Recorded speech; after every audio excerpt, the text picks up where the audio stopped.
Hey all.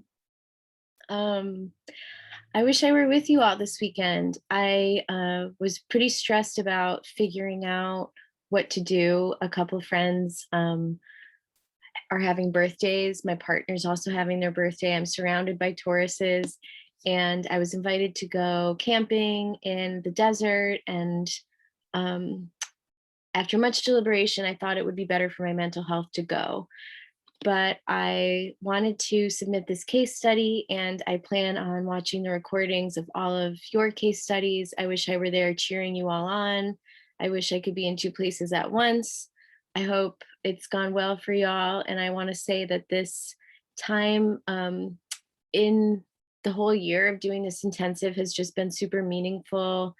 It's been both grounding as well as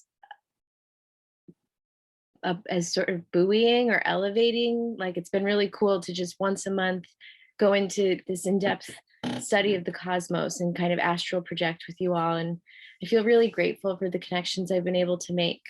So thank you all. And thanks for watching this. For my case study, I'm just going to read a couple of poems that I've written, sort of summing up the astrology of the last couple of months, but also weaving in a lot of personal reflection. My father passed away suddenly in March, and that really kind of changed my energy. I was hoping to do something more sort of business oriented or practical, but here I am. I've written a couple of long poems to sort of process it all. So I'll just read those to you. I have two of them, and that'll be that. So, oops. Okay.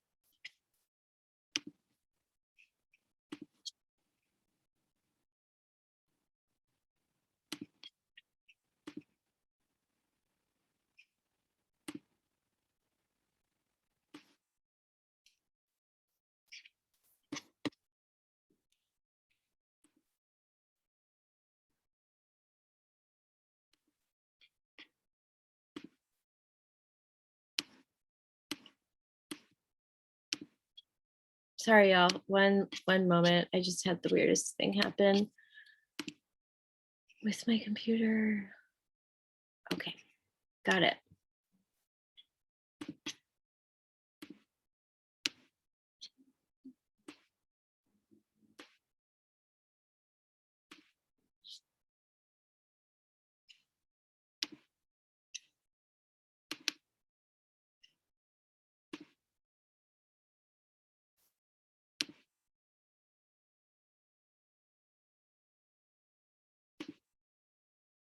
All right. So feel free to close your eyes to listen or follow along with the words as I'm reading. This first one is a meditation on Mars in Gemini, transit Uranus opposing my natal sun, transit Saturn in the 12th house on my moon, and what in the sky made my dad die. The day my father died, I didn't know he was dying, but I watched as science recorded the first space hurricane, a swirling in place over the North Pole for 8 hours, plasma flows unleashed from the sun on a solar wind, most powerful at the edges, least power in the center. He died of a heart attack, like his father, whom he'd seen even less than I had seen him. A lineage of abandonment I feel grateful to have discovered because it takes the pressure off this most apparent dimension of his choices, i.e., his trauma continuing to act through him. This is one reason to follow astrology, to follow anything, to get a little space from the generational story our psyches get hell-bent on telling, to get a little guidance once we shift into a new territory of choices, to get a little outside oneself.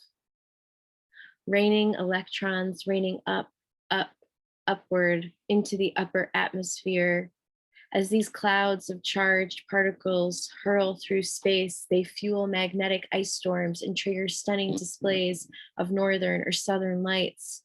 I am choosing to believe this space hurricane, these lights, were my father's spirit leaving his body. The day he died, I felt it, the raining upward on a solar wind.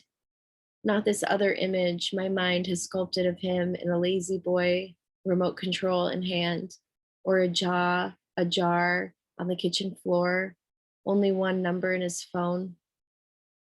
The least power in the center.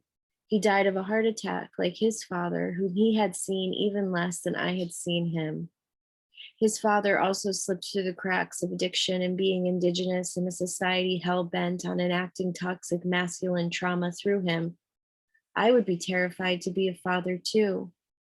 Or maybe it was Saturn on my moon in that good old 12th house of sorrows, and who the fuck really knows?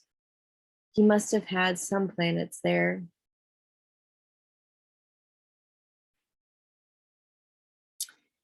And then this next one, I wrote right after he died, and it was around the Pisces new moon in March, and it was very Neptunian.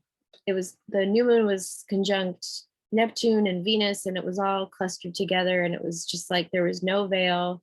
And when someone close to you dies, as I'm sure many of you know, we're all reminded of our own mortality, and it really can change the way you're experiencing this realm. So it's a little Neptune tune, some of the reflections on that moment. Chani said it would feel like quicksand. So when you asked about driving onto the beach, I said, we'd better not. Our masks in place, chosen fam, arms linked, a Subaru in the water, like all-wheel drive means swim, like a new whale, or it was another illusion. The sky's pinks and oranges, naturally spectacular, or a harbinger of how our species has alchemized this atmosphere. Zizek used to say, nothing happening is unnatural. If it's happening, it's natural. So excited about ideas, a kind of intimacy. When I saw him on the street and tried to say hello gently, he waved his hand like he was swatting a fly away and scurried away. Zizek also said, sex is masturbation with another person, and I hate how often this can feel true. Being present is so vulnerable. I woke up today and I didn't feel sad.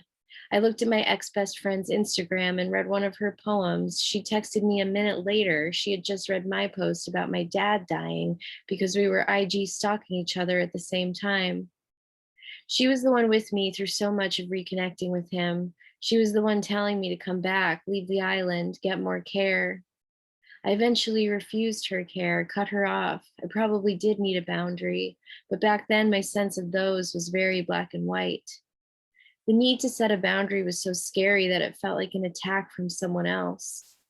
I can't help but see my cutting it off as my father's abandonment lineage in me. We never should have left the island, his sister said. I want to run from everything. Intimacy makes me freeze. Only slowly I'm learning to relax into it, see if I can thaw a bit, stay, Lisa Loeb. Because deep in me, I've been imprinted to believe that a story of distance is intimacy.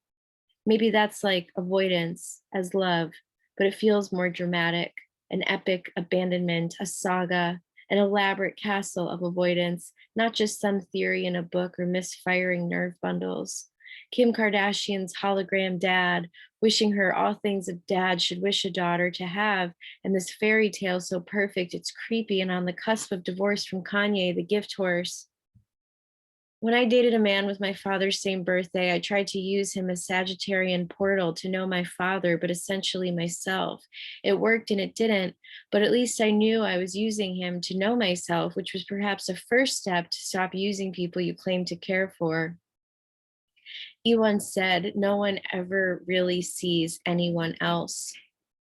One of the last times I talked to my dad, he told me he had had many women, like I was only a space for his ego to resound.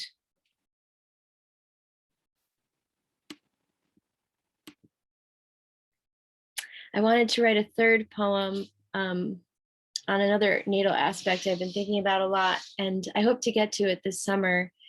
Thank you all so much for listening. I'm sad to have missed you all, but I feel confident that we'll keep in touch, and I hope to see you all IRL very soon. Thank you.